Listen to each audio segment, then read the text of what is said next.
ሁላችሁንም የሁላችንም ጌታ በሆነ በጌታችን በኢየሱስ ክርስቶስ ስም ሰላም እላችኋለሁ። እንዴት ዋላችሁ ወይም እንዴት አረፈዳችሁ? የጌታ ስም የተባረከ ይሁን። እግዚአብሔር ደግሞ ይህንን እድል ከእናንተ ጋር ደግሞ ስለሰጠን ጌታን አመሰግናለሁ። አንድ ነገር ብቻ ለማለት ነው። የአንድ ነገር ደግሞ የሚሰጠውንም ጥቅም ከዛው መጽሐፍ ውስጥ የተወሰነ ሐሳብ ለማንሳት ነው። ብዙ ጊዜ በቤተ ክርስቲያን ውስጥ በየሁዱም ይሁን በሌሎች ጊዜዎች የተለመዱ የመጽሐፍ ቅዱስ ክፍሎች አሉ። በጣም የሚነሱ መነሳት የሚገባቸው ናቸው፣ ትክክል ናቸው። ግን ደግሞ እግዚአብሔር 66 መጽሐፍ ስለሆነ የሰጠን እነዚህን 66 መጽሐፎች ማንበብ የኛ ኃላፊነታችን ነው። ምክንያቱም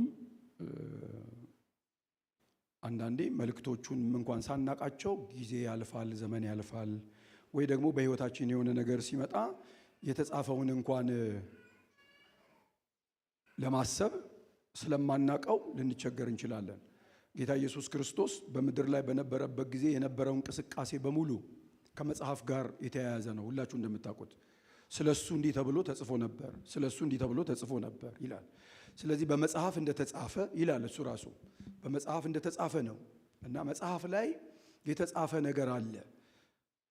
እንኳን የጌታ ነገር የኛም ህይወት እንደተመዘገበ መጽሐፍ ቅዱስ ይነግረናል። ታሪካችን፣ ህይወታችን እዚህ መጽሐፍ ውስጥ ነው ያለው። እና ጌታ ኢየሱስ ክርስቶስ በብሉይ ኪዳን የተነገረ ትንቢት ነበረ። እና ያንን ትንቢት በብሉይ ኪዳን የነበሩ ሰዎች ተናግረዋል። አንድ መሲህ እንደሚመጣ፣ ይሄ መሲህ ሲመጣ ደግሞ የሚሆነውን ነገር በወንጌል ደግሞ ይሄ ኢየሱስ የተነገረው ትንቢት ተገልጧል፣ ታይቷል። በአደባባይ በአካል ማለት ነው። እንደ ማንኛውም ሰው ተገኝቶ በምስሉ እንደ ሰው ተገኝቶ እንደሚል መልእክት ጌታ ኢየሱስ ክርስቶስ በምድር ተገኝቶ ታይቶ አይኖቻችን አይተውታል፣ ልጆቻችን ዳሰውታል ብለዋል። ትንቢት አይደለም አሁን ግን በአካል እኛ ራሳችን አይተነዋል፣ ምስክሮች ነን አሉ። ከዛ በኋላ ሐዋርያቶቹ ደግሞ ከሄደ በኋላ ሰበኩ። ያዩትን ሰበኩ፣ የሰሙትን ሰበኩ፣ የዳሰሱትን ሰበኩ። እንደገና ይሄ ኢየሱስ ክርስቶስ በመልእክቶች ውስጥ ተብራርቷል። ማን እንደሆነ፣ ምን እንዳደረገ። ይሄ ትንቢት የነበረው በትንቢት ይነገር የነበረው መሲህ በወንጌል እንደተገለጠ፣ በወንጌል እንደታየ፣ በአደባባይ ሰዎች እንዳዩት፣ ምስክሮች እንደነበሩ ወንጌላት ጻፉ። ከዛ በኋላ ደግሞ ሐዋርያቱ በሄዱበት ቦታ ሰበኩት። ያወሩት የሰበኩት ስለሱ ነው። እናንተ የሰቀላችሁት፣ እናንተ የገደላችሁት እግዚአብሔር ቅዱስ አድርጎ ያስነሳው እያሉ ስለዚህ ጌታ ሰበኩ፣ አስተማሩ።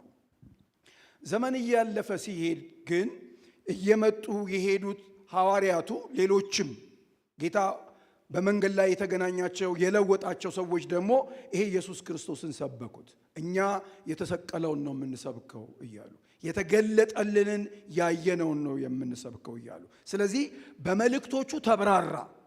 ማን እንደሆነ፣ ምን እንደሆነ፣ ስሩ ምን እንደሆነ፣ ከየት እንደመጣ፣ ዘላለማዊ እንደሆነ፣ በሆነ ጊዜ የተከሰተ እንዳልሆነ፣ ቀድሞ እንደነበረ፣ ፈጣሪ እንደነበረ መልእክቶቹ ማብራሪያ ሰጡ። የጳውሎስን መልእክቶች በሙሉ ስታነቡ ይሄንን ነው ያብራራው ጳውሎስ። እኛ የምንሰብከው ኢየሱስ ክርስቶስ ነው እያለ አብራርቷል። በዮሐንስ ራእይ ደግሞ የሚጠበቅ ጌታ ነው የሚል መልእክት አለ። ብዙ ጊዜ ስለማይነበብ ይሄ መጽሐፍ ዛሬ እሱን መጽሐፍ እንድታነቡ ለማነሳሳት ነው እኔ ፊታችሁ የቆምኩት። መጽሐፉ መነበብ ያለበት መጽሐፍ እንደሆነ ራሱ ስለሚናገር ማለት ነው። እኔ በማገለግልበት ቤተ ክርስቲያን ውስጥ ከአገልጋዮች ጋር ይሄን ነገር ስናወራ በጣም ብዙ ጊዜ ውስጤ ይመላለስ ስለነበረ በስብሰባችን ላይ የዮሐንስ ራእይን ማስተማር አለብን እሁድ የሚል ሐሳብ አነሳውና ስንነጋገር አንዳንዶቹ ፈሩ። እንዴት የዮሐንስ ራእይን በእሁድ እናስተምራለን አሉ። የምን ቀን ምርጫ ነው? መጽሐፍ ቅዱስ እግዚአብሔርን የሰጠን አንብቡን የተባለው፣ እኔ ማብራራት እንኳን ባልችል እየቆምኩ እያነበብኩ ወርዳለሁ አልኩ። በጣም ብዙ ነገሮች ተፈጠሩ። ከዚህ ተነስቼ የመጀመሪያ ጊዜ ዛሬ እናንተን ማካፈላችሁን መግቢያ ሐሳብ እኔ ተናገርኩ እና ቀጥሎ ፕሮግራም መውጣት ስለነበረበት የተወሰነ ምዕራፍን መያዝ አለብኝ። ቀጥሎ ያሉት ደግሞ ሌሎች ሰዎች ይሄን መያዝ አለባቸው እና በጣም ከባድ ጭንቀት ውስጥ ገባን። እና አንዳንድ ሰዎች ምን አሉ? የማይደፈር መጽሐፍ ደፈራችሁ አሉ። እግዚአብሔር ይህን መጽሐፍ እንዳንደፍረው ፈልጎ ነው። ወታደር አቆሟል መጽሐፉ ጋር እንዳትነኩት ብሎ። ምክንያቱም ምንድነው? ስጋት አለ አውቃለሁ። የትርጉም ችግሮች ስላሉ ሰው መጽሐፍ ቅዱስን በተለያየ መንገድ ስለተረጎመው ከዚህ የተነሳ ብዙ ሰዎች ሊያነቡት አይፈልጉም። ስኮላርስ የተባሉ ሰዎች የተናገሯቸው ነገሮች ስላሉ ይሄ በዚህ ነው የሚፈታው፣ ይሄ በዚህ ነው የሚፈታው፣ አንዳንዱ ሰው ያለፈበት ነው፣ የተወሰኑ ምዕራፎች ብቻ ናቸው አሁን የሚመለከቱን የሚሉ ሰዎች አሉ። ሌሎች ደግሞ የሚፈሩ ሰዎች አሉ። መጽሐፉን ሳነብ ዘንዶ የሚላለው አውሬ የሚላለው እና ስተኛ በእንቅልፌ ይመጣብኛል የሚሉ ሰዎች አሉ። ከዚህ የተነሳ ሌሊቱን ሙሉ ስባንን ስለማድር አላነበውም የሚሉ ሰዎች አሉ። አይገባኝም እኔ መጽሐፉ እና አንድ የምወዳቸው አሉ። ከቻላችሁ የማቴዎስ ወንጌል ምዕራፍ 11 ላይ እናንተ ደካሞች ሸክማቸው የከበደ ወደ እኔ ኑ አሳርፋችኋለሁ፣ በእርሱ የሚያምን ሁሉ የዘላለም ሕይወት እንዲኖረው እንዳይጠፋ ዮሐንስ ወንጌል ምዕራፍ 3 ቁጥር 10። በቃ ከዚህችን ንገሩን፣ ሌላ ነገር አትንገሩን የሚልም ትውልድም ስላለ ማለት ነው። እና ምን ወዳቸው የመጽሐፍ ቅዱስ ክፍሎች አሉ፣ የታወቁ ናቸው። እነሱን እያነበብን ነው የምንተኛው።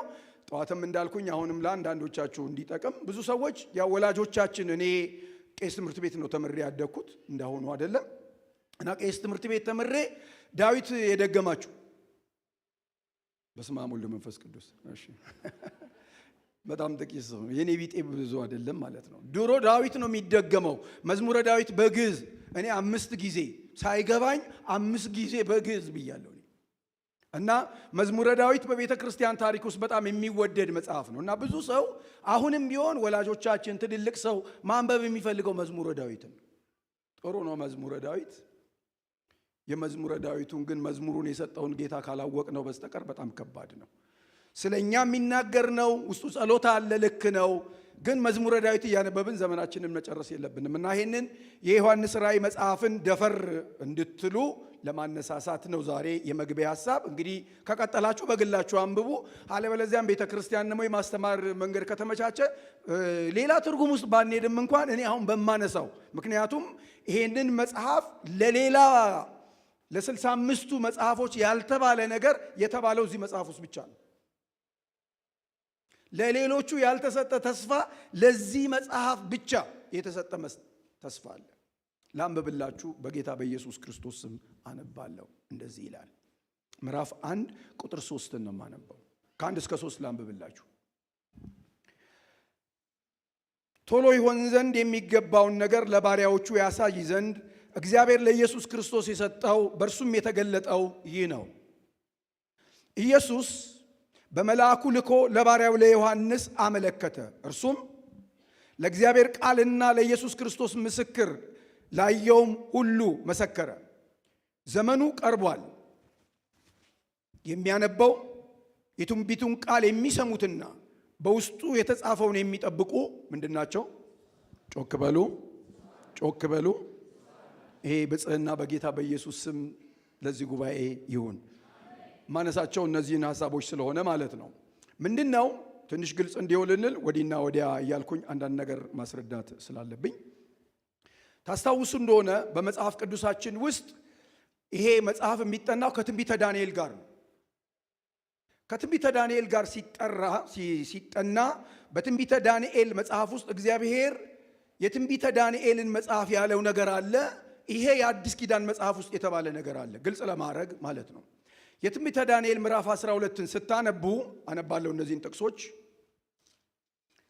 ለማብራራት እንዲረዳኝ ማለት ነው። ምዕራፍ 12 ቁጥር 4 ላይ ምን ይላል? ትንቢተ ዳንኤል ዳንኤል ሆይ አንተ ግን እስከ ፍጻሜው ዘመን ድረስ ቃሉን ዝጋ፣ መጽሐፉን አትም፣ ብዙ ሰዎች ይመራመራሉ፣ ዕውቀት ይበዛል ይላል። እግዚአብሔር ለዳንኤል ራእዮቹን ካሳየው በኋላ ስለ ፍጻሜ ዘመን ያለውን ነገር ከነገረው በኋላ ዳንኤል ሆይ አንተ ግን እስከ ፍጻሜው ዘመን ድረስ ቃሉን ምን አድርገው? ዝጋው፣ መጽሐፉንም አትም። ማለት አንድ እስራኤላዊ ይሄንን ሲያነብ ይገባዋል። የተዘጋ መጽሐፍ ነው፣ ማህተም የተደረገበት መጽሐፍ ነው። ቁጥር 9ንም ስታነቡ እርሱም እንዲህ አለኝ ይላል፣ ዳንኤል ሆይ ቃሉን እስከ ፍጻሜው ድረስ የተዘጋና የታተመ ነው። ሂድ፣ ብዙ ሰዎች ሰውነታቸውን ያጠራሉ፣ ያነጡማል፣ ይነጥሩማል። ክፉዎች ግን ክፋትን ያደርጋሉ። ክፉዎች ሁሉ አያስተውሉም፣ ጥበበኞች ግን ያስተውላሉ ይላል። ይሄ መጽሐፍ የተዘጋ መጽሐፍ ነው። የዮሐንስ ራእይ ግን የተዘጋ መጽሐፍ አይደለም። ልክ አሁን ሳነብ እንደሰማችሁት ገና ሲጀምር ይህንን መጽሐፍ የተገለጠ ይለዋል። ግልጽ የሆነ የሚታይ እግዚአብሔር እንድናቀው ወይም በሰዓቱ የነበሩ ሰዎች እንዲያውቁት የተገለጠ መጽሐፍ ነው። ያልተሸፈነ መጽሐፍ ነው። አይገባኝም ማለት አይቻልም። ድብቅ ነው ማለት አይቻልም። ምክንያቱም እግዚአብሔር ለኢየሱስ ክርስቶስ የሰጠው በእርሱም የተገለጠው ይላል። የተጋረደ ነበረ፣ የተዘጋ ነገር ነበረ። ወይንም በሌላ አባባል በጊዜው ያምኑ የነበሩ ሰዎች እንደኔና እንደናንተ ጌታን ይከተሉ፣ ያመልኩ፣ ያገለግሉ የነበሩ ሰዎች ከሚደርስባቸው ነገር ተነስተው ግራ የተጋቡበት ነገር ነበረ። መከራ እየተቀበሉ ነው፣ እየሞቱ ነው፣ እየተገደሉ ነው፣ እየተሰደዱ ነው። ስለዚህ በሕይወታቸው ጥያቄ ፈጥሮባቸዋል። ምንድን ነው የተፈጠረባቸው ጥያቄ? ስለ ምንድን ነው የምንሞተው? ስለ ምንድን ነው የምንገደለው? እግዚአብሔር ስለኛ ምን እያሰበ ነው? እግዚአብሔር ጥሎናል፣ እግዚአብሔር ትቶናል ማለት ነው ወይ? ምንድን ነው ያለንበት ሁኔታ? ይሄ ግራ አጋብቷቸዋል። ቄሳር ነው ወይ ያሸነፈ የሚሄደው? በቃ ከኔ በላይ ማንም የለም ስላለ እሱ ጉልበተኛ ስለሆነ በዚህ ነው ወይ ሕይወት የሚቀጥለው? ጥያቄ ነበራቸው። ከዚህ የተነሳ ቸርቾቹ ደግሞ ምን እንደማለት ነው? ቶሎ መጣለሁ ብሎ አልመጣም፣ ጠብቀን አልመጣም። ስለዚህ ቤተ ክርስቲያን አቅጣጫዋን እየቀየረች ያለችበት ሁኔታ ነው። ደብዳቤውን እየቀጠላችሁ ስታነቡ ምንድነው አቅጣጫ እየቀጠለችበት ያለ ሁኔታ? ቅድስና የሚባል ነገር ጠፍቷል። እግዚአብሔርን መስማት፣ እግዚአብሔርን መታዘዝ የሚባል ነገር ጠፍቷል። ሰዎች እንደፈለጉ መኖር ጀምረዋል። ምክንያቱም አሁን እዚህ ውስጥ የተነሱ 7 ቤተ ክርስቲያኖች አሉ ደብዳቤውን ገና ስታነቡ። ስለዚህ አንዱ ቸርቾቹ ያሉበትን ሁኔታ መግለጥ ነው። እግዚአብሔር ያላችሁበት ሁኔታ ይሄ ነው። እማላቅ እንዳይመስላችሁ፣ እማላይ እንዳይመስላችሁ። ያላችሁበት ሁኔታ ይሄ ነው። የእያንዳንዱን ለምሳሌ አንዳንድ ጊዜ አሁን መልእክት መጥቶ ወይ ጸሎት እየተጸለየ ያለ አንዳንዴ እንደኛ እንደዚህ እንጸልያለን። እግዚአብሔር ሆይ ያለውበትን ሁኔታ ያለውበት ችግር ምናምን ብለን ስንል ወይ አንድ የመጣው የእግዚአብሔር ሰው ይነካንና ጌታ እንደዚህ ይላል፣ ያለሽበትን ሁኔታ አውቃለሁ። በቃ ይሄ አንዳንድ ሰዎችን ያሳርፋቸዋል። እንዴ ያለውበትን ሁኔታ በቃ ጌታ ያውቃል። እኛ ማስረዳት እንፈልጋለን፣ በብዙ ቃላት እናብራራዋለን ምናምን። እግዚአብሔር ባጭር ቃል በቃ ያለበትን ሁኔታ አውቀዋለሁ። ልክ እንደዚሁ ቸርቾቹ እግዚአብሔር የማያይ ቸርችን እግዚአብሔር የተዋት የመሰለበት ሰዓት አለ። ቀጥዬ ላንብብላችሁ። አሁን ቁጥር 11 ላይ እንደዚህ የሚል ቃል አለ። ምዕራፍ 1 ነው የማነባው። ምን ይላል? በጌታ ቀን በመንፈስ ነበርኩ ይልና በኋላይን ቁጥር 10 ላይ የመለከትን ድምፅ የሚመስል ታላቅ ድምፅ ሰማሁ ይላል።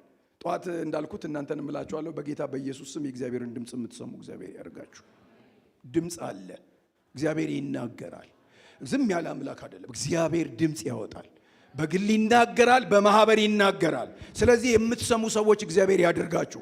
እንዲሁ የምታየውን ይላል እግዚአብሔር በኢየሱስ ስም አይናችሁን ይክፈትላችሁ። ይሁላችሁ። የሚናገር ጌታ አለ፣ የሚያይ ጌታ አለ፣ አይቶ የሚያሳይ ጌታ አለ። ስለዚህ እግዚአብሔር ያየውን ማየት በኢየሱስ ስም ይሁንላችሁ። አሁን ይሄንን ዘመን ለዚህ ነው በዛን ዘመን የነበረውን ዳንኤልን አሳየውና ዝጋው አለው። በቃ ሌላ ሰው እንዲያውቀው አያስፈልግም፣ በማህተም አትምበታል። በአዲስ ኪዳን ኢየሱስ ክርስቶስ ስለሚመጣው ነገር ግራ ለተጋባችሁ ቤተ ክርስቲያንና እንደፈለገች ለምትኖረው ቤተ ክርስቲያን በዮሐንስ አማካኝነት እንደዚህ ይላል፣ እኔ እናገራለሁ ደግሞም አያለሁ፣ ያየሁትን ነገር ደግሞ አሳይሃለሁ። ስለዚህ በኢየሱስ ስም ማየት ይሁንላችሁ።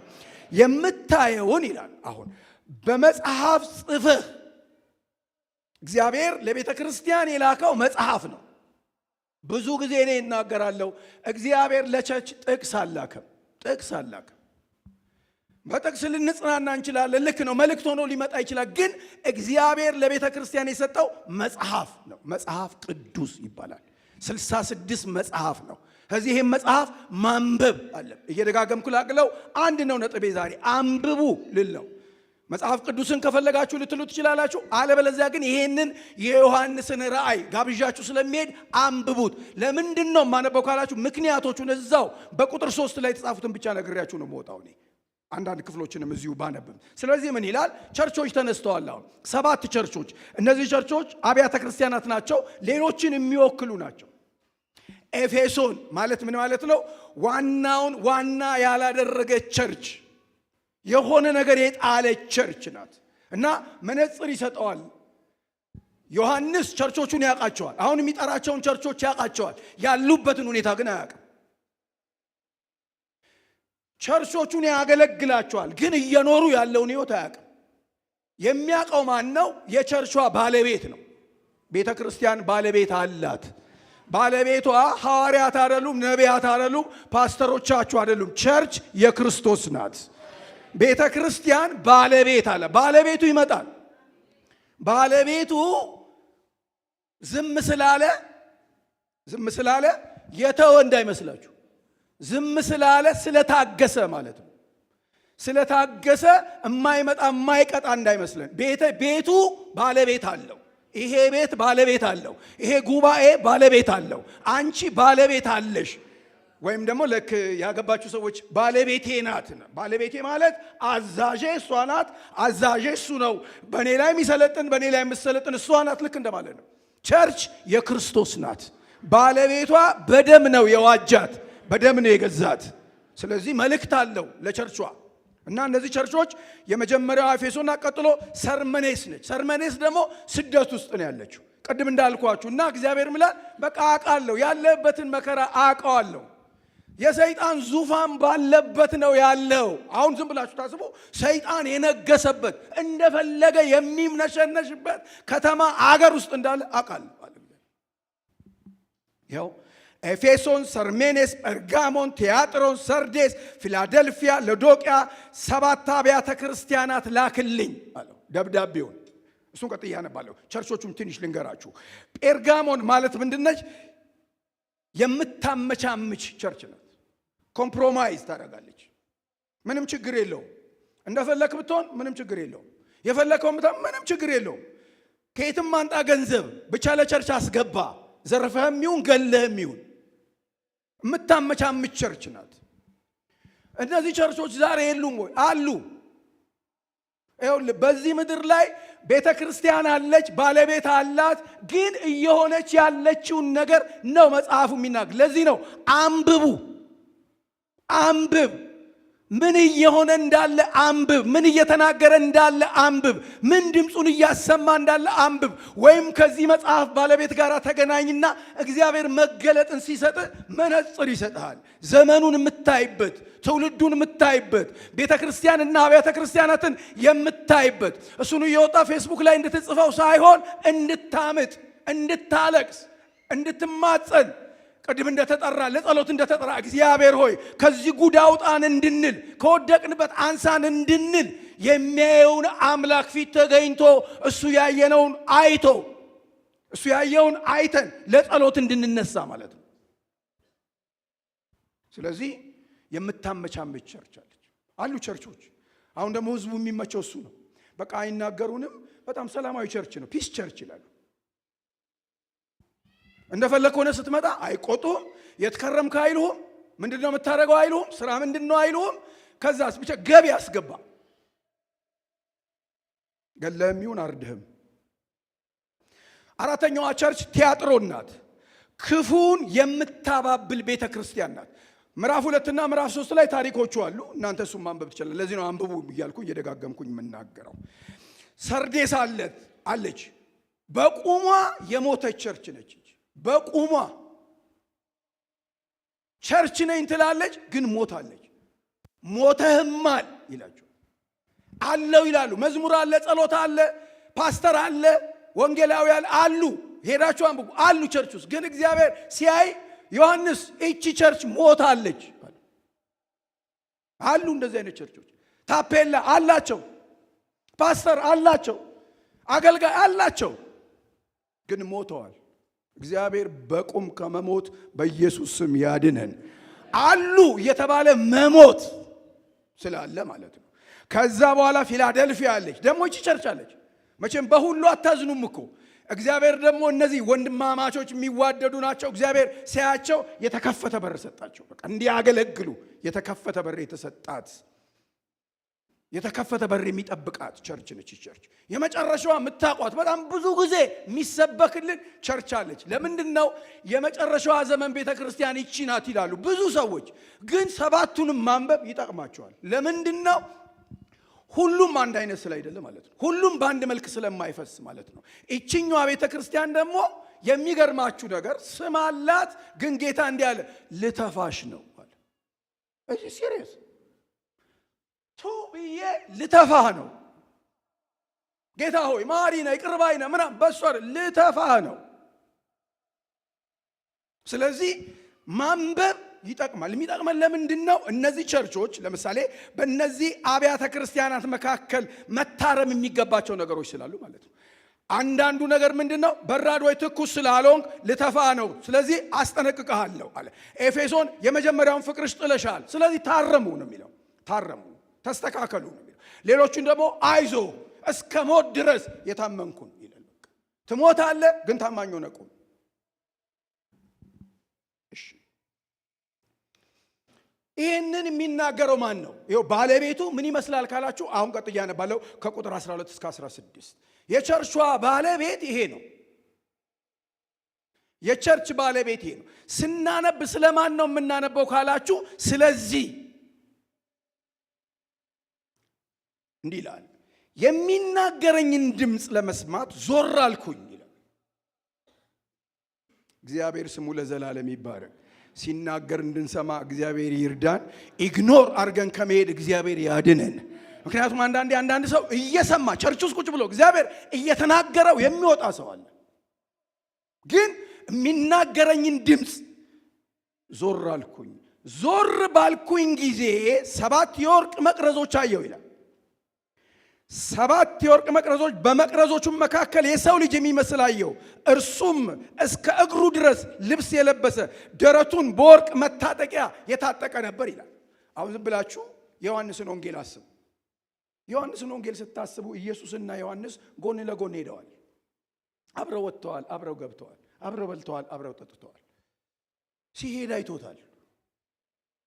አሁን ግን ሲያይ ሃሌሉያ ሃሌሉያ፣ የክብር አምላክ ክብሩን በኢየሱስ ስም በቤታችሁ ይግለጠው። የክብር አምላክ ክብሩን በሕይወታችሁ ይግለጠው። ከምታቁት በላይ እንድታቁት ኢየሱስ ያብራ። ካወቃችሁት በላይ እንድታቁት ረባስታሎባሲያቫ በናዝሬቱ በጌታ በኢየሱስ ስም ያቀዋል። አጉርሶታል፣ በልቷል፣ እግሩን አጥቦታል። ግን ድምፅ ሲሰማ ዞር ሲል ሃሌሉያ ኢየሱስ ሬቫዶስ ቶሎፖሪያ ቫስታሎቫ ሬጋስታኒያዶፍ ፓሪያቦስ ጨለማ ይገፈፍ፣ ብርሃን ይሆን፣ ብርሃን ይሆን። ቤትህ የክብሩ ጸዳል ያብራ። ሕይወትህ ውስጥ የክብሩ ጸዳል ያብራ። ኑሮህ ውስጥ የክብሩ ጸዳል ያብራ። ይኸውልህ እንዲህ ሆነ። እስከ እግሩ ድረስ ልብስ የለበሰ ደረቱን በወርቅ መታጠቂያ የታጠቀ ነበር። የራሱ ጠጉር እንደ ነጭ የበግ ጠጉር እንደ በረዶ ነጭ ነበሩ። ዓይኖቹ እንደ እሳት ነበልባል ነበሩ። እግሮቹ በእቶን የነጠለ የጋነ ራስ ይመስሉ ነበረ። ድምፁም እንደ ብዙዎች ድምፅ ነበረ። በቀኝ እጁም 7 ከዋክብት ነበሩት። ከአፉም በሁለት ወገን የተሳለ ስለታም ሰይፍ ወጣ። ፊቱም በኃይል እንደሚያበራ እንደ ፀሐይ ነበረ ይላል። ይኸውልህ ልክ ይህንን ሲያየው ባየው ጊዜ እንደ ሞተ ሰው ሆኜ ከእግሩ በታች ወደቅኩኛል። ማየት ያሰግዳል። ስታይ ኢየሱስን ስታይ ትደፋለህ። ለመዝሙር አትለመንም። የሚሰገድለት ጌታ ነው። የምንደፋለት ጌታ ነው። በክብር የተሞላ ጌታ ነው። በግርማ የተሞላ ጌታ ነው። በኃይል የተሞላ ጌታ ነው። ይሄ መጽሐፍ የሚያስተዋውቀን ከዚህ ከኢየሱስ ጋር ነው። ስለዚህ እናነበዋለን። አንብቡት። ይሄን መጽሐፍ ስታነቡት አንድ በግ ታያላችሁ። አስገራሚ በግ፣ አንድ ንጉሥ ታያላችሁ፣ የነገስታት ንጉሥ። አንድ ጌታ ታያላችሁ፣ የጌቶች ጌታ። አንድ አምላክ ታያላችሁ፣ የአማልክቶች ሁሉ አምላክ። ሃሌሉያ! ለታረደው በግ ለኢየሱስ ክብር ይሁን። ለታረደው በግ ለኢየሱስ ክብር ይሁን። ለታረደው በግ ለኢየሱስ ክብር ይሁን። ሃሌሉያ!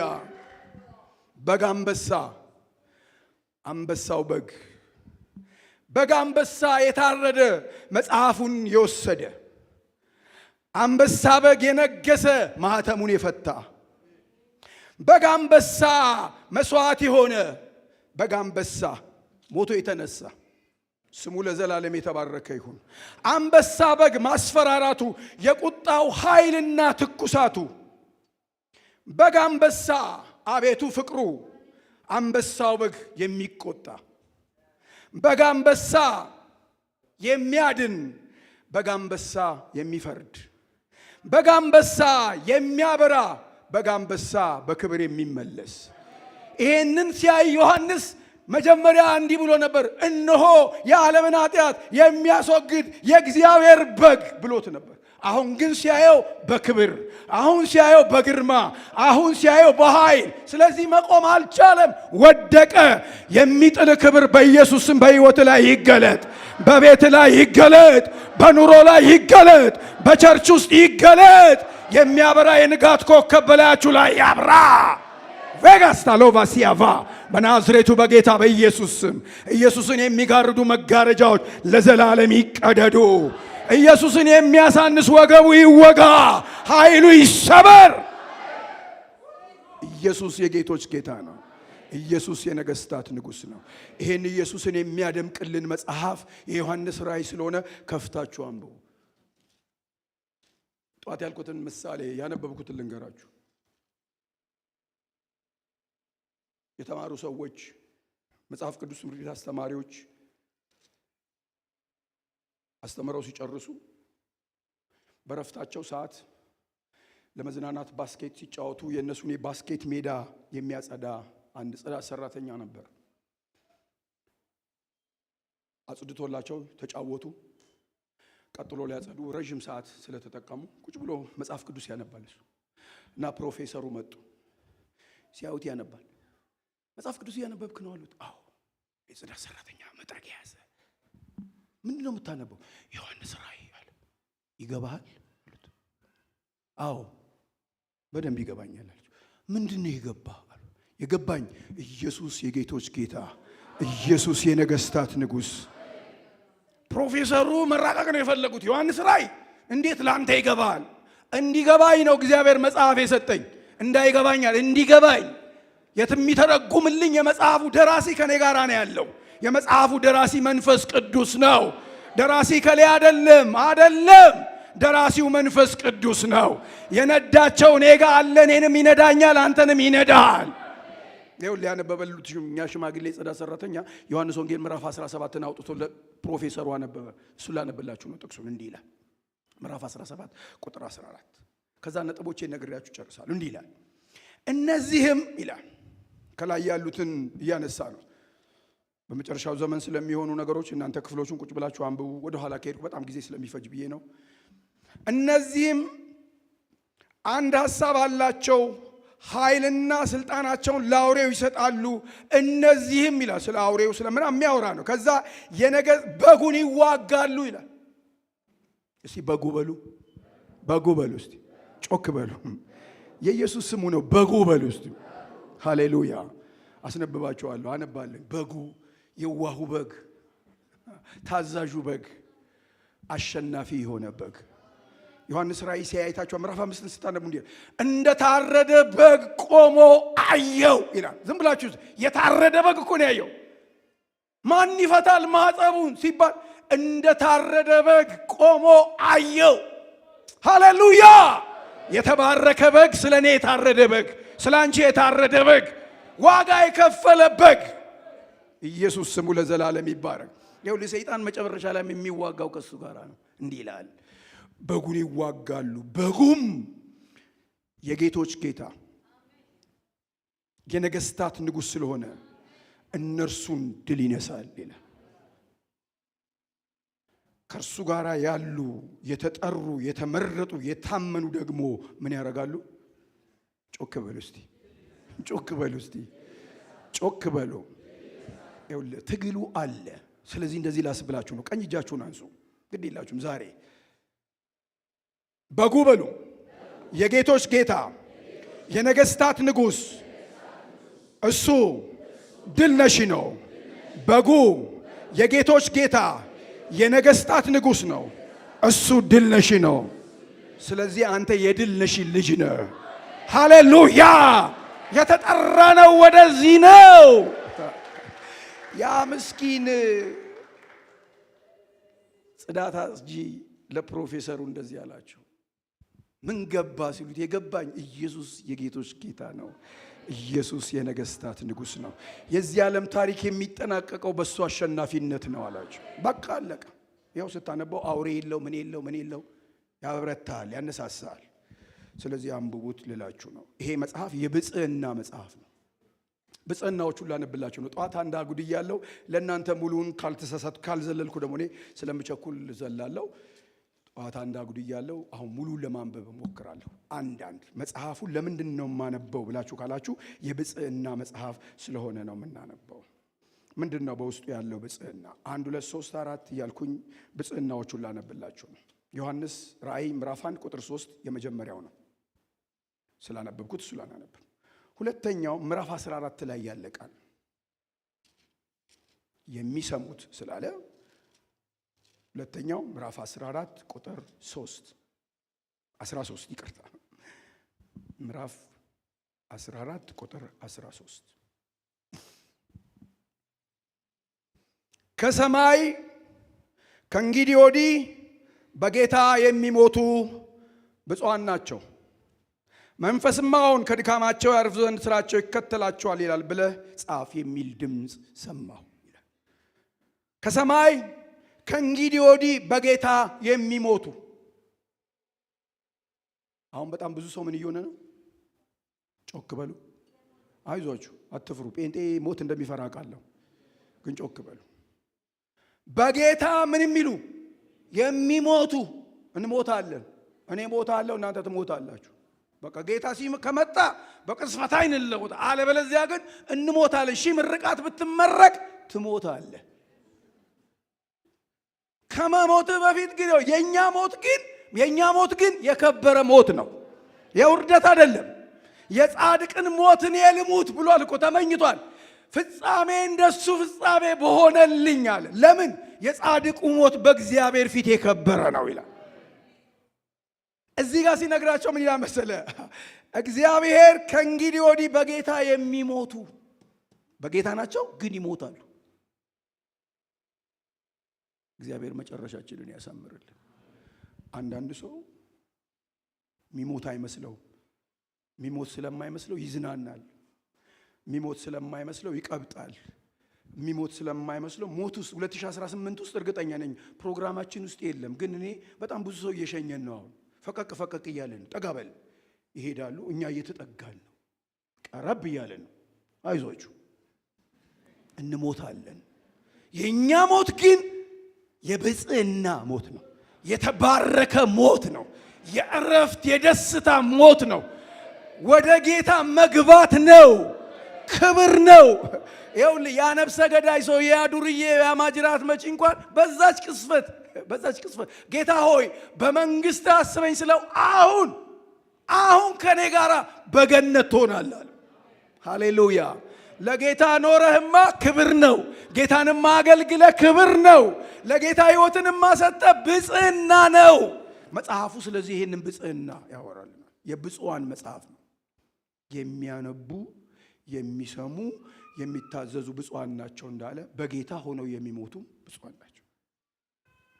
ሰው ስትሸኙ መራራ ለቅሶ አታልቅሱ። በቃ ሸኙት። የግዴታ እንግዳ ነኝ እኔ የሚለው መዝሙር እኮ የኔ ሬሳ እዚህ ጋር መቀመጥ የለበትም። ለመዘመር ኤኒ ታይም መዘመር ይቻላል። መስሪያ ቤትም ሆነ ስራ እየሰራ እንግዳ ነኝ እኔ ስኖር በዝች ዓለም። ይሄን መዝሙር ብዘምር አሁን አስከሬን ትፈልጋላችሁ? የለም። መዝሙሩ የየቀን መዝሙራችን ነው። እኛ እንግዶች እንዳስተናገዱን የምንኖር ሰዎች ነን። ድንገት ልንጠራ ስራ አልቋል ስንባል ሰብስበኝ ጌታዬ፣ በሰላም ሰብስበኝ፣ ወደ ጌታ ደስታ ግባ። ስሙ ለዘላለም ይባረክ። ምዕራፍ 16 ቁጥር 15 እዛው ጋር እንደዚህ የሚል ቃል አለ። ምዕራፍ 16 ቁጥር 15 እነሆ እንደ ሌባ ሆኜ እመጣለሁ፣ ራቁትን እንዳሄድ ሀፍረቱንም እንዳያዩ ነቅቶ ልብሱን የሚጠብቅ ምንድን ነው? ጮክ በሉ። የብጽዕና መጽሐፍ ነው እያልኳችሁ ነው። ብፁዕ ነው ወይም የተባረከ ነው ማለት ነው። ምንድን ነው የሚለው? እነሆ እንደ ሌባ ሆኜ እመጣለሁ። ኢየሱስ ይመጣል። በተለያየ አመጣጥ ነው የሚመጣው። የሚመጣው ልክ እንደ ምንድን ነው? በቃ ድንገት ነው። ድንገት ነው የሚመጣው እንደ ሌባ። ሌባ ብቻ ነው ሰዓቱን የሚያውቀው። ሌባ ብቻ ነው ፕሮግራሙን የሚያውቀው። እኛ አናውቅም። ሊሰርቀን ሲመጣ ስልክ ደውሎ እየመጣን ነው፣ ልንሰርቃችሁ ነው፣ ዕቃ አዘጋጁ አይልም።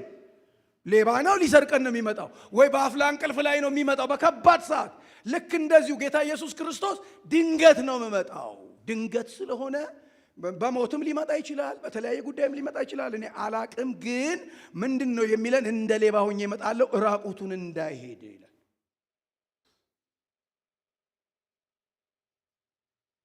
ትልልቅ ሰዎች ደስ ይሉኛል። እኔ ምን ይላሉ? የሆነ ነገር ሲሆን በቃ እኔ ከዚህ ማልፍ አይመስለኝም ይላሉ። ቤቱን አዘገጃጁ ይላሉ፣ አስተካክሉ። እማማ ደግሞ አንቺ ይህን ታስቢያለሽ ምናምን ይላል። ነዋሪ እንደሆኑ የሚያስብ ሰው። የኔ እናት ስትሞት ጠርታኝ ምን አለችኝ? በቃ አለችኝ። ከዛ እናቴ ለምን አልኳት። ትንሽ መኖር አለብሽ። አይ ከዚህ በኋላ መንዛዛት ነው አለችኝ። ከዛ በኋላ በጣም የሚገርማችሁ ነገር እና ታላቅ እህቴን ጠርታ ሰው እንዳጠሩ አለች። ይኸው ስሞት የምታረጊው ነገር ብላ መመሪያ ሰጠች። በኋላ ልጆቹ ሊያለቅሱ ሲሉ ምን ያስለቅስሻል አለች። ምንም ያስለቅስ ነገር አለ። በቃ ስታረጊ ይሄን ልክ ይሄን ከጨረሽ በኋላ አልቅሺ አለቻት። ልክ እንዳለቻት ጸጥ አለች። ከዛ በኋላ የራሷ ልጅ ነች ያስተካከለቻት።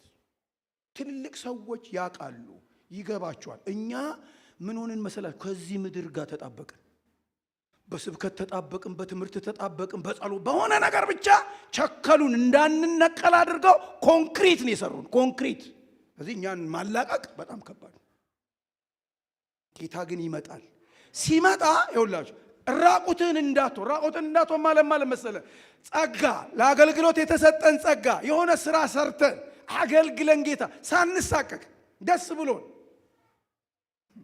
ቅድም ብያለሁ፣ እኔ አሁንም ብላለሁ። ምናልባት አንዳንዶቻችሁ እግዚአብሔር እየደጋገመ ነግሯችሁ ጊዜያችሁንም እንድትሰጡ እንድታገለግሉ፣ ወይ መጽሐፍ ቅዱስ እንድታጸኑ፣ ወይ ሕፃናት እንድታስተምሩ፣ ወይ ጸሎት ገብታችሁ አንድ ሰዓት ስጠኝ እስቲ፣ አንድ ሰዓት ሁሉንም በልተን ለእኛ ጊዜውን ጨርሰን መጨረሻ ላይ የምንሄደው ደግሞ እሱ ጋር ራቁትን እንዳትገኝ።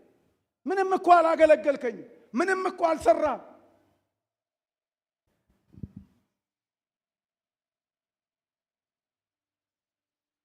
የሁላችሁ የሚነገር አንድ ምሳሌ አለ። ሰውየው ቤት ይሰራል። በጣም ጥሩ ሰራተኛ ነው። ደከመኝ፣ ከዚህ በኋላ ስራ መስራት አልችልም፣ ካንተ ጋር ያለኝ ነገር ማቋረጥ ፈልጋለሁ አለው። ትንሽ ስራልኝ አለው። በፍጹም አለው። ከዛ በኋላ ምን አለው? በቃ አንድ ቤት ብቻ ስራልኝ፣ ይሄን ቤት ለምወደውም ለማከብረውም ሰው ነው የምሰጠው አለው። የመጨረሻ ነው አለው። እሺ ሰራልሃለሁ አለው። የምትፈልገውን ጠይቀኛል። በምትፈልገው ማቴሪያል ነው ይሄን ቤት የምትሰራልኝ። ጥሩ ነገሮች፣ በጣም ጥሩ ነገር አለ የምትላቸውን ተጠቀማ። ኦኬ አለው። በጣም በሆነ በብስጭት ይሁን ብቻ በምን ይሁን አላውቅም፣ የሆነ ውሽልሽል ስራ ሰራ፣ ጨረሰ። ከዛ ጠራው። ቤቱን ጨርሻለሁ ናና ተረከበኝ አለው። ገባ፣ አየው። ሲያየው በቃ አለው፣ አዎ ተው ቤት በደንብ መሰራት ነው ጨርሻለሁኝ እኔ አለው። ጨርሰሃል አለው። አዎ ኦኬ፣ ይሄ ቤት ያንተ ነው አለው። የኔ አለው። አዎ ነግሬያለሁ እኮ ለምወደው ለማከብረው ለወዳጄ ሊሰጠው ነው። አደራህን። ይኸውላችሁ ብዙ ሰዎች በዚህ ዓለም ላይ ለብዙ ነገር ሳክሪፋይስ ያደርግ፣ በጣም ለብዙ ነገር ለእግዚአብሔር ሲባሉ ውሽልሽል ያደርጉታል። ውሽልሽል ስራ ይሰራሉ። ራቁትን እንዳትገኝ፣ ከብጽዕና እንዳትጎድል። እግዚአብሔር ዛሬ 1 ሰዓት ሊጠይቅ ይችላል። 1 ሰዓት ሕፃናት አስተምር፣ 1 ሰዓት ወይ ይህንን ቤት አጽዳ፣ 1 ሰዓት ጸሎት አገልግሎት፣ 1 ሰዓት ሊል ይችላል። ራቁቱን እንዳይሄድ ሀፍረቱን እንዳይታይ ነቅቶ ልብሱን የሚጠብቀኝ። በጣም የቢዝነስ ሰው መሆን አለባችሁ። መዝሙር ሲዘመር ሰማን አይደለም? ነፍሴ ወደ አምላኳ ስጋም ወደ አፈሩ ሳይምል ቶሎ ቶሎ ብዬ ስራዬን ስራ አለ። እግዚአብሔር በኢየሱስ ስም ሰራተኛ ያደርጋችሁ። ምዕራፍ 19ን ቶሎ ብዬ ልጨርሳቸው። ምዕራፍ 19 ቁጥር 9 ቅድም የዘለልኩት ይሄን ነው። ምዕራፍ 19 ቁጥር 9 እንዲህ ይላል፣ እነሆ ወደ በጉ ሰርግ ራት የተጠሩ ምንድን ናቸው? ሃሌሉያ! እስቲ የተጠራችሁ እግዚአብሔር አክብሮ የጠራችሁ በዚህ እጃችሁ ለእግዚአብሔር ክብር ስጡ።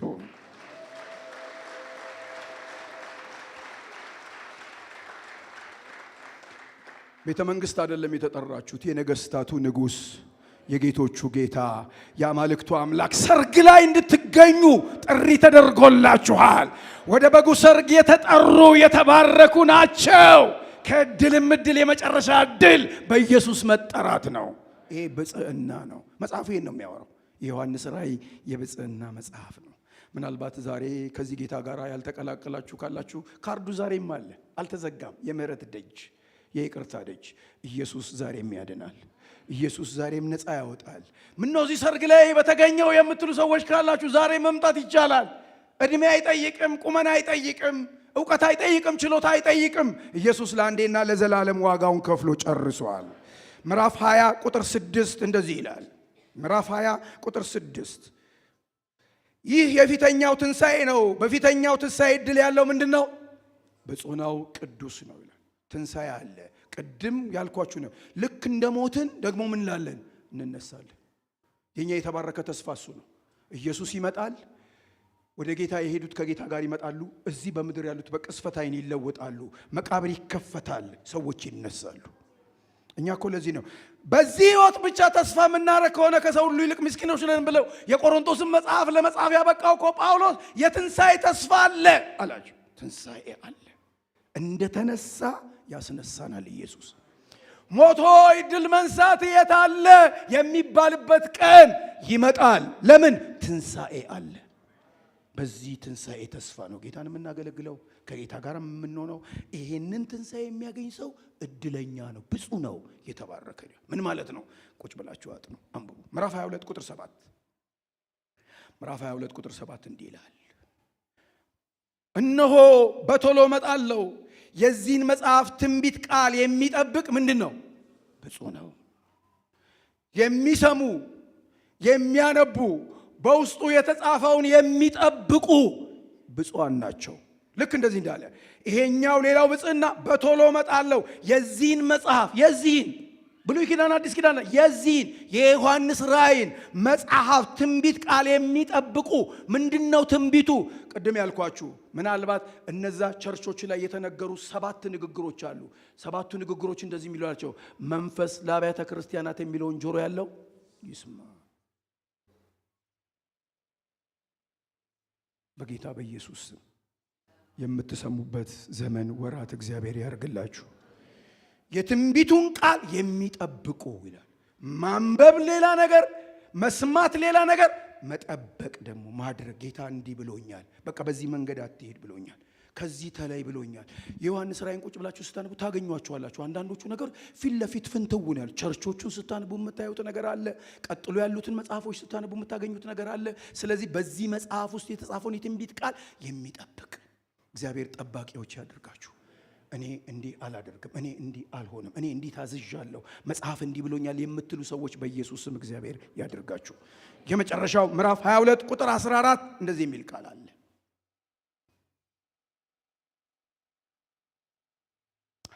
ወደ ሕይወት ዛፍ ለመድረስ ስልጣን እንዲኖራቸው በደጆቿ ወደ ከተማይቱ እንዲገቡ ልብሳቸውን የሚያጥቡ ምንድናቸው? ጮክ በሉ፣ ጮክ በሉ። ወደ ደጆቿ ወደ ሕይወት ዛፍ ለመድረስ ስልጣን እንዲኖራቸው። ያው እንግዲህ በ45 ደቂቃ ከዮሐንስ ራእይ ከምዕራፍ 1 እስከ ምዕራፍ 22 ጨረስኩ። አለቀ። አንብባችሁ እንደማለት ነው። ስለዚህ ቁጭ ብላችሁ መጎልጎል ደግሞ የናንተ ጎግል ላይ ገብታችሁ ሌላ ነገር ከምትጎለጉሉ ቁጭ በሉና ዮሐንስ ራእይን እያነበባችሁ ይሄንን ጎልጉሉ። እዚህ ውስጥ በረከት አለ፣ እዚህ ውስጥ ተስፋ አለ፣ እዚህ ውስጥ ደስታ አለ፣ እዚህ ውስጥ የበጉ ታሪክ አለ፣ እዚህ ያንተ ፍጻሜ አለ። ስለዚህ የሚያቆሽሽ የሚያሳድፍ ነገር አየሩ ላይ ስላለ መጽሐፉ እንደዚህ ይላል፣ ወደ ሕይወት ዛፍ ለመድረስ ስልጣን እንዲኖራቸው ኖ ማለት እንድትችል፣ እምቢ ማለት እንድትችል፣ እግዚአብሔር ይገስጽ ማለት እንድትችል፣ በስልጣን ክፉን ማዘዝ እንድትችል በደጆቿ ወደ ከማይቱ እንዲገቡ ልብሳቸውን የሚያጥቡ ይላል። የሚያቆሽሸን ነገር እንደ ዝናብ እየዘነበ ስለሆነ ወገኖቼ እንዳንቆሽሽ የሚያቆሽሽ ነገር ምድሪቱን ሞልቷል። ስለዚህ ምን እናድርግ? መታጠብ። የኢየሱስ ደም ዛሬም ከኃጢአት ያነጻል። ጌታ ሆይ እጠበኝ እንደምትሉ መቼም እርግጠኛ ነኝ። ከቤታችሁ ስትወጡ ዛሬ አትሊስት ሰንበት ነው ብላችሁ ብዙዎቻችሁ ሻወር ወስዳችሁ ነው። ሻወር ስትወስዱ ሪፍሬሽ ትሆኑ የለም? ሪፍሬሽ ትሆናላችሁ። ታጠባችሁ ስትወጡ ቴንኪው በስ ቅልል አለኝ ይላል። ይኸውልህ የሚያነጻ ደም አለ፣ ትኩስ ደም አለ፣ ሪፍሬሽ የሚያደርግ ደም አለ። በመስሪያ ቤት በዩቱቡ በቲክቶክ በተለያየ መንገድ ቆሻሻው በዛ እየታጠብንም ተኝተንም ከፍተን እንሰማለን። አሳብዶናል ጭንቅላታችንን። በቃ ብድግ ብለን ጌታ ሆይ እጠበኝ፣ እስቲ አንጻኝ፣ ቀድሰኝ፣ ሻወር አድርገኝ። የኢየሱስ ደም ያነጻል። ልብሳቸውን የሚያጥቡ ንጹህ ልብስ ደስ ይላል አይደለም? ይኸው ሰንበት ስለሆነ ብዙዎቻችን ፕሮቶኮላችንን ጠብቀን የመጣ ልክ እንደዚሁ በእግዚአብሔር ፊት በቆሻሻችን ከታወቀን ጌታ ሆይ አንጻኝ። የኢየሱስ ደም ያነጻል። ኃጢአት የለብንም ብንል ራሳችን እናስታለን። እሱ ጻድቅና ቅዱስ ነው፣ ሊያነጻን ግን የታመነ ነው። ኢየሱስ ዛሬም ያድናል። ኢየሱስ ዛሬም ያነጻል። ስለዚህ ይህንን የብጽህና መጽሐፍ አንባቢዎች እግዚአብሔር በኢየሱስ ስም ያደርጋችሁ። በዚህ መጽሐፍ ውስጥ ያለ በረከት በእነዚህ የማንበቢያ ጊዜዎቻችሁ ሁሉ በላያችሁ ይሁንላችሁ። በኢየሱስ ክርስቶስ ስም እንጸልያለን።